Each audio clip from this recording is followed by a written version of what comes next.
Alo, nha tôi sống phía dưới nào. Món là chỉ mà bên món là sắp đó từ Sapa. Mà rất tập nhiều hơn muốn chúng tôi á, nắm mà thế này nha, nắm mà khô nha. Đây, nắm mà khô đây. Giờ 27 đây.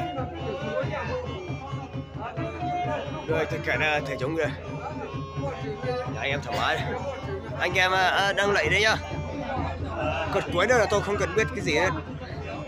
Tôi chỉ cần biết là bây giờ đến là ok rồi. Anh em đến hùng đúc thì tôi thấy ok lắm rồi.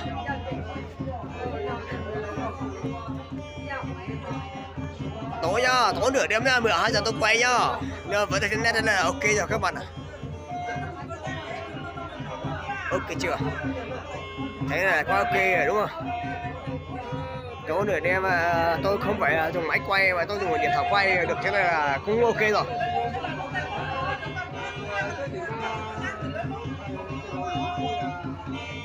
Đây mấy chú tôi thực hiện này.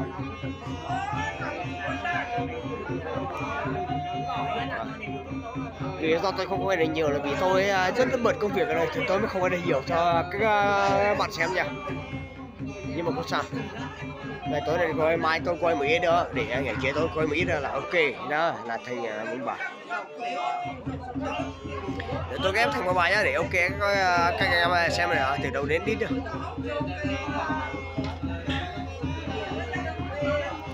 Đấy nhá, đây toàn là anh em họ hàng hoặc là anh em từ đâu xa đến đâu.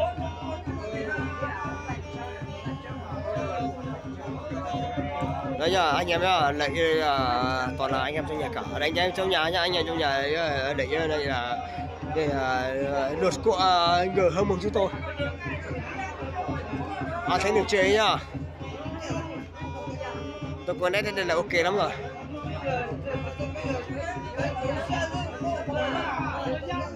Đây ok đây, do xỉu rồi, đánh do xỉu cho người này đây. Tôi tôi cũng say nhá, anh em nha. Tôi quay nó hơi là đảo tí nhưng anh em chỉ có xem một chút. Trống đây. Cái đây là gọi là không phải thực hiện hẳn nha, bây giờ gọi là tối rồi, khuya rồi. Liệu nếu mà anh em chỉ thổi để chơi được. Thật sự mà thầy kèn thật thì nó thổi nó khác nha.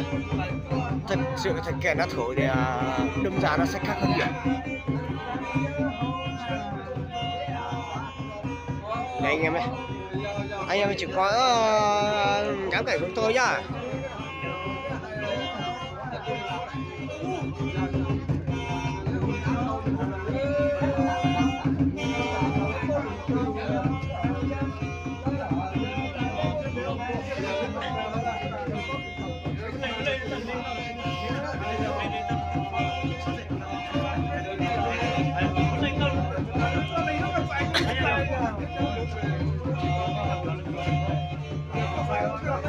Đây, không tụ người ra toàn mông chúng tôi thế nào đây. Nửa đêm nhá, không phải là sáng sớm mà không phải ngày nữa nhá, ban đêm nhá, nửa đêm nhá.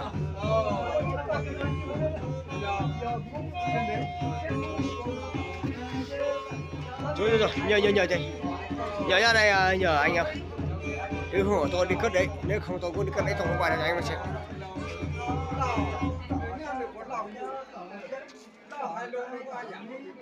Bà hai, mai anh em cùng nhận link YouTube nhá. Ok. Để giữ mãi cái kỷ niệm tuổi trẻ của mình.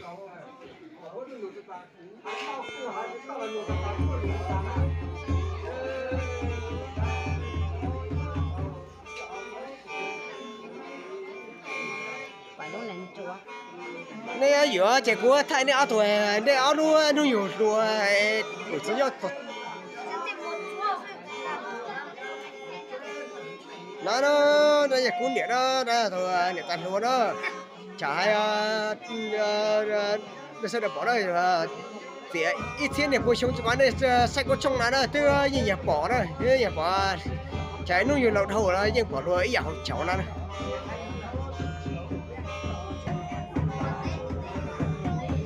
Này người dân tộc Hơ Mông tôi Đây nha, tôi người dân tộc chúng tôi, người dân tộc vùng cao nha. Đây tôi dùng điện thoại quay đó, tôi phải dùng máy quay đó thì điện thoại quay nãy thế này ổn lắm rồi anh em ạ. Đây mấy anh em ở đây, mấy ông già đây, còn là mấy anh già trong nhà cả.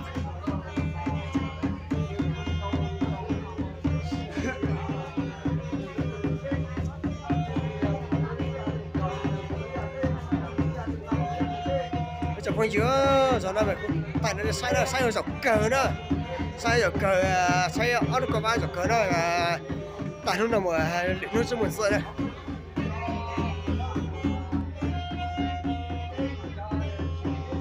Lúc nào nó cờ rồi nó bây giờ chả là hay đó, nó một thật thia đó, lúc này giờ nó một thật thia giờ cho mấy nôn dưới cho lò tay có gặp hiện số đùa nữa.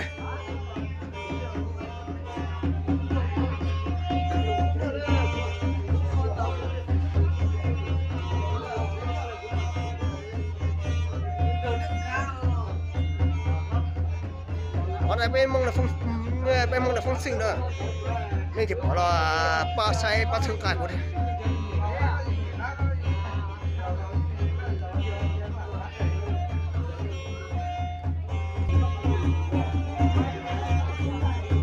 Trong một gì đó ở đây ít tàn mò này.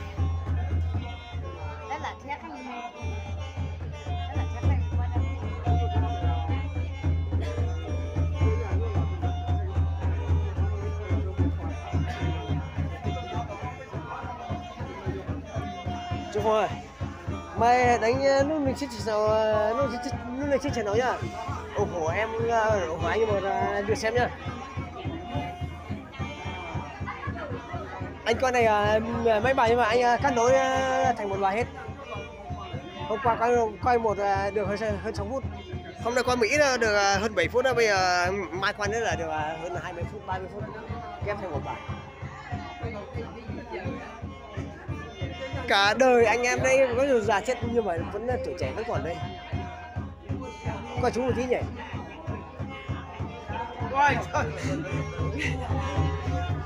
Đây nha anh em nhá. Đây ông chú đây, chú Phong đây, Tuấn Hòa nhá. Anh em nhá.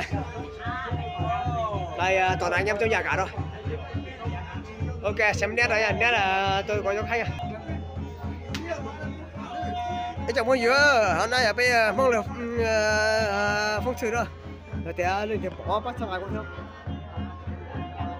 hôm nay thời nó món đồ tại này giờ phải bỏ chút tránh nữa em thấy cũng 80 nhỉ hiện tại đây vẫn chưa mua hơn 5 triệu nhưng mà kéo bằng cái là 3 triệu nữa rồi ta tạm đây nhỉ.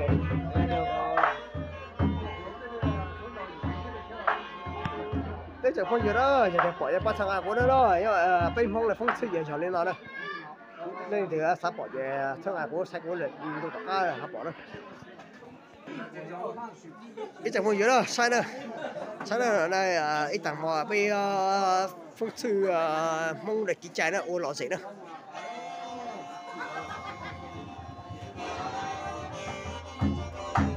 Bây giờ phong nó cho bọn này giờ thật trâu lên rồi, chút này chụp hình nó. Đó bây giờ bây giờ các bạn tại châu lên là bây giờ không chịu giờ tại châu lên đó nữa có bắt gặp liền là thì nhất số anh chị chụp tay lên đó chụp ảnh lên đó nữa giờ thì anh thì ít tặng mà đi thì các bạn em tự rỗi chạy trong một rồi đó và mấy thiên chơi đùa là bọn nó càng làm là cái đua xe của cái đuôi nhá.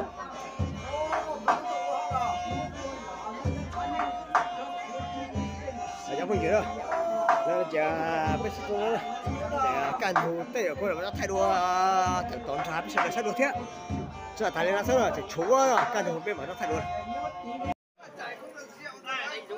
Đây nha, đây anh em dân tộc Hơ Mông chúng tôi nhá, gọi là dân tộc Mông chúng tôi ngày đám mạc không chúng tôi đây. Đây anh em này, đây nửa đêm nó không phải hơn ban ngày ban mặt đấy nhá, thấy nó thế này là gọi là ok lắm rồi. Không nửa đêm mà cả đêm ấy, cả đêm không nghỉ, 2 đêm không nghỉ. Đây, anh nhìn đây rồi, mình quay thế này có là ok lắm rồi đúng không? Đây là anh em nhé, đây nửa đêm rồi, anh em vào mừng tiếp nhá. Sáng vẫn ở đây. Sáng ở đến sáng luôn. 2 đêm không ngủ. 2 đêm không ngủ, 3 đêm không ngủ nhá. Xem ai trụ được đỉnh nhất đây. Đây cho anh em nhá, về nửa đêm nhá, nửa đêm mà anh em vào gọi là bây ông bắt vào lại mâm nhá. Xem anh em đến mức độ gì, say đến mức độ gì hoặc là tỉnh đến mức độ gì nhá. Mình không thể biết gì được đâu. Gọi là mình xem thế rồi. Gọi là dân tộc người Hơ Mông chúng tôi là thế. Đây, tôi đến công mà xem. Bên trong nhà thế này nhá. Đây. Đây nha. Đây là người dân tộc Hơ Mông của chúng tôi đây. Thật khỏe đây. Đuốc. Đấy đây. Trống đây, trống đây. Anh em nha. Tôi quay trực tiếp lại anh em nhìn thấy. Đây, tôi lưu lại nhá. Đây. Mâm anh em đây nhá, nửa đêm nhá, nửa đến 12 giờ, 1 giờ 12 giờ nhá, vẫn còn mâm này. Đây anh em ơi, tôi đây. Tôi ra ngoài để quay nhá. Đây rót rượu đây. Rót rượu đây nhá, rót rượu đây. Rượu đây, mấy căn rượu đây. Còn mâm ấy đây nha. Mâm bên này đây.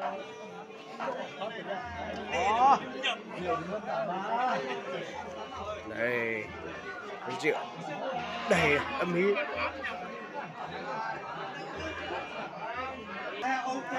Đây nha anh em nha. Đây anh em đây. Anh em đây ngoài đang cháu anh em lên nhà vào để uống rượu thôi.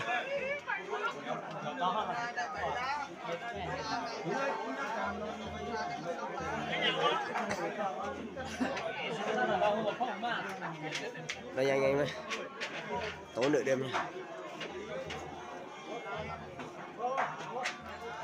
Đây, tôi kéo lại về đây.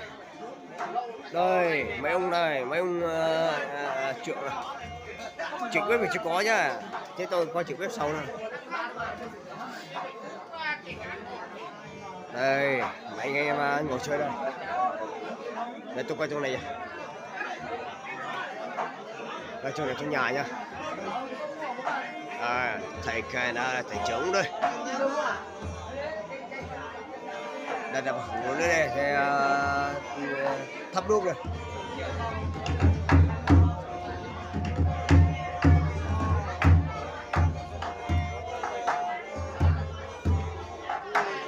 Đây, đây là phủ đây đây. Đây nha mấy ông nha. Đây. Là cái mâm người già đây nhá, người già trong nhà. Đây nhá, đây là để mấy ông bạn mấy em cậu đây. Thuận hòa sáng nhá. Mai anh cứ thấy già rồi để anh em lại quay lại video này xem mà vẫn rất trẻ như cũ nhá. Ok đây. Còn trẻ đây. Chưa vợ chưa con cái đây. Thoải mái này, anh em có ai thích mấy bà chị tán vào đây thoải mái. Đây nhá, đây toàn là mấy mâm khuya nha, mấy mâm khuya gọi là nửa đêm. Nửa đêm mà em bày lại cho mấy anh em ăn. Chưa. Đây nha mấy anh em. Đây, để tôi vào trong bếp quay thử mấy anh em trong bếp xem thế nào. Đây mấy anh em trong bếp này. Bếp này nha, bếp này anh em ơi. Bếp này. Ui giời. Bếp khuya rồi vẫn cứ ông điếu ông thường nhỉ. Đây đại ca Dình đây nhá, đại ca Vư này. Anh Doanh nhá, cùng làm sống đây. Anh em nhá. Mai gọi là 10 mấy năm sau rồi thấy già rồi nhưng mà quay lại video này vẫn thấy trẻ như kiểu tuổi 18 nhá. Anh Doanh ơi, Anh Doanh. Anh Doanh này, qua lại tuổi 18 nhá. Mai 20 năm sau nữa rồi vẫn có tuổi 18 ở đây. 20 năm sau hết. 18 đến là 20 năm sau mà không hay ơi. 20 năm sau mà không có xưa đâu. Đây nha, mày đây này. Mấy ông trẻ đây. 59 tuổi rồi. Mấy ông trẻ này nhá, nửa đêm quay nhá, không phải ngày quay đâu ấy. 79 rồi. Đây, cái ông to nhất là ông trẻ đấy. Thật mà mười mấy năm sau nó vẫn là tuổi trẻ thanh xuân bình thường bây giờ ấy. Đây. Thớt đây. Bếp đây. Chậu thịt đây. Anh em ơi. Đây. Mấy anh em toàn là vất vả nửa đêm khuya nhá. Đây, bình nước rồi. Tôi phải uống ngụm nước, tôi khát nước lắm rồi. Đây. Nồi đây. Chảo tô đây. Mẹ đéo. Mấy em toàn là vất vả nửa đêm nhỉ. Ôi, giật máy cưa nhẹ nhàng đó nhá. Đây mà hồn điện thoại tôi nhá. Chết luôn.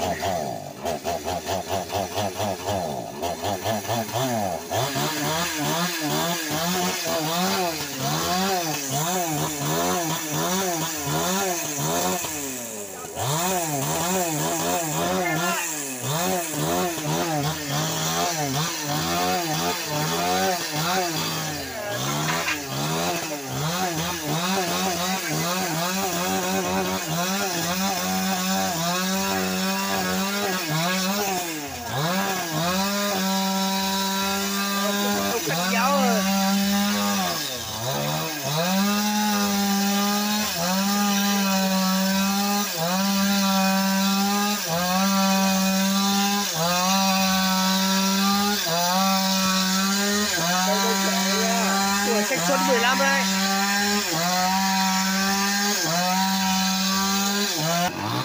Đây nha mấy à, nửa đêm đây. Trội cái chảo này, mất sôi mẹ khoảng khói đây.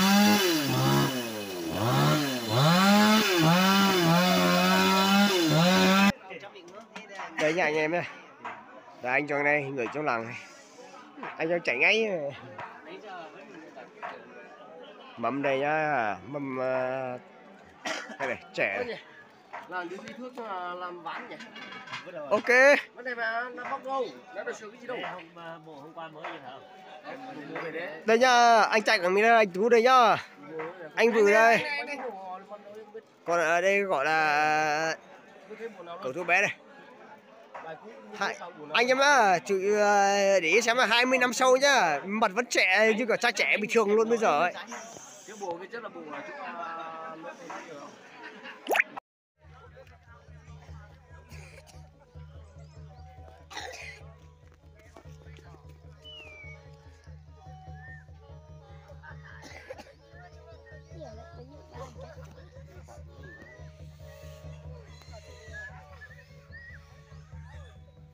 Một chút là gì rồi. Đến đây này.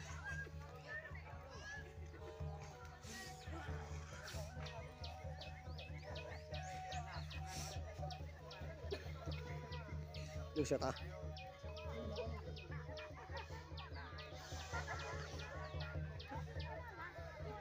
Chút được chút đã là lên rồi.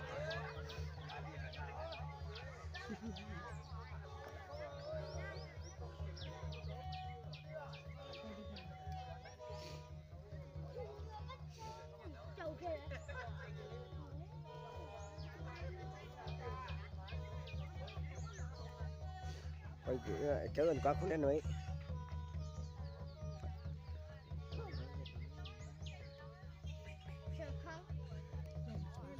Còn là xịn lắm mới kéo được cái này ha. Còn là còn lâu này. Chút là dây này đất rồi. Chút là gọi dây sắp được không à? Chung là cái này để lau rồi. Nó sao mấy bữa rất xanh lên.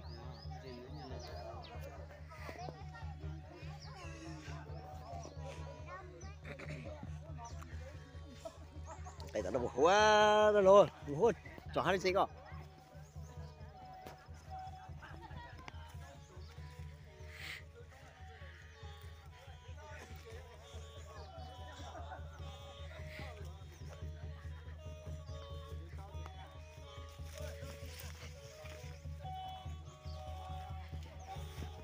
Ôi trời.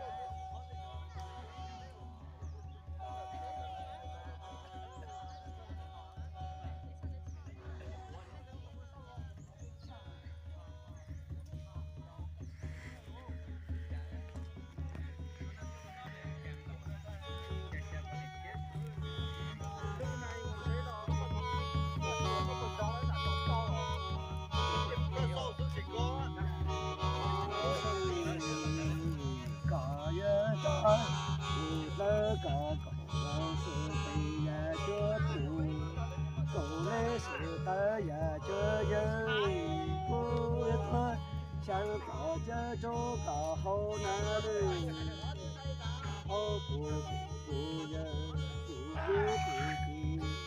bế phù giờ phù đô hậu nà bị gió tà họ gió bị gió cầu gió gió có chớ có trái mù có ni tô hậu nà hậu chế có ô nỉ nhỏ chế có nọ tô hậu tô cái gì nọ chế tô hậu chế tô chế tô chào mù phù phù như phù đu nọ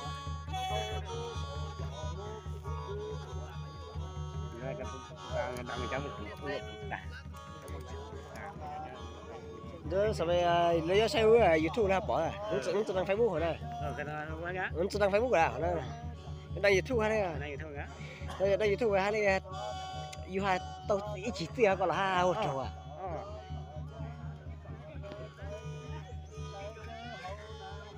nhớ rằng này có hay kiếm tiền để có hai hột trầu à thật sự để có là hai hột trầu như này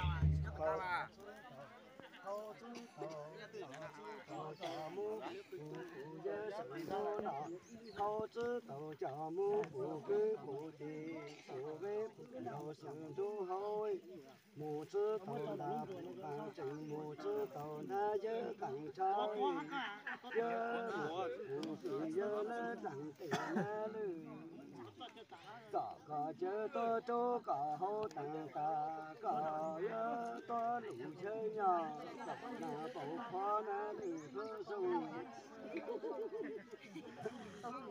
tôi chơi cha lũ mẹ đi hát to rồi cơ sông cả ya cha lũ tới cả cậu na sự tây ya chúa phụ cậu lấy sự tới ya chúa chơi tôi想搞这周搞好呢，好不也不给不听不为不要生都好呢。一早当二早北早楼上要搞这搞也在这在这好难了。在这搞我能要这拿头好头个这能他拿指头。好指头，拿指头，家母不也生都拿。好指头，家母不给不的，不为不要生都好哎。拇指头它不干净，拇指头它也干差哎。也不也来长得那了。老早蛋，迟早走早先早要搞这搞也在木，搞你都拿在木，搞你都好难。好这搞我你要这拿头好头，能在拿指头。好指头，拿指头，家母不也生都拿。好指头，家母不给不的，不为不要生都好啊。拇指头它不干净，拇指头它也干差哎，也不也能干净来了。cả chưa có chỗ nào hậu tận cả đi qua cho đó nó chỉ còn tu trái